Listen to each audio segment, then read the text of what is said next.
My next guest is helping lead the investigation. Joining us now, Congressman Michael Burgess of Texas. Congressman, good to have you with us. Are you all, at this point, have you made a decision about whether or not to sue the White House? Well, the next step, if they truly are going to be continue to be non-responsive to the subpoena, would be a contempt of Congress citation. I don't think it is quite to that point yet, but realistically, you just have to ask yourself, do the American people have a right to know about this investment gone awry, and do they have a right to know why their position was subordinated to that of venture capitalists in clear contradistinction and violation of federal law?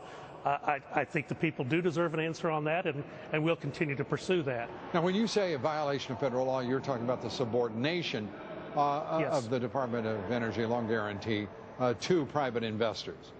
That is correct. All right. Now, yes. Secretary Chu came to our committee and, so much admitted that he knew that that was wrong in the first instance, that he couldn't do it in the first instance, but he said it was okay on the refinance, but it really wasn't on the strength of a legal memo. It was on the strength of an email that he got from someone within the department, not even someone from the Department of Justice. So there's some clear problems here, and to what extent did the White House influence these decisions? And again, the people do have a right to know about this. Well, in that same testimony, the Secretary Chu, the head of the Energy Department, said that all the decisions made were his solely and without any influence from the White House. You're not satisfied with that response? No, because then when he was asked the follow-up question, well, what about the fact that Solyndra held off on some layoffs until the week or the day after Election Day 2010, and he said, well, that was news to me too. Well, wait a minute, you can't have it both ways. Either the decisions were all yours and you participated in this decision, or decisions were coming from higher ups in the West Wing of the White House. And it is, of course, not just Solyndra, but other firms as well.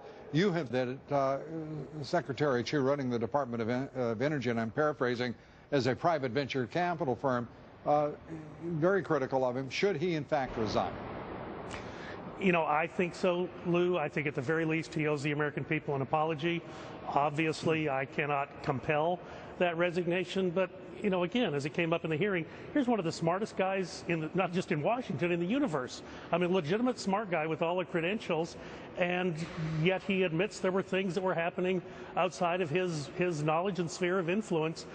Again, it's just troubling that he would say it was all under my direction and control, and yet at the same time, well, except for that part, I didn't know anything about it. All right. Michael Burgess, Congressman Burgess, thanks for being with us. We appreciate it. Yes, Lou.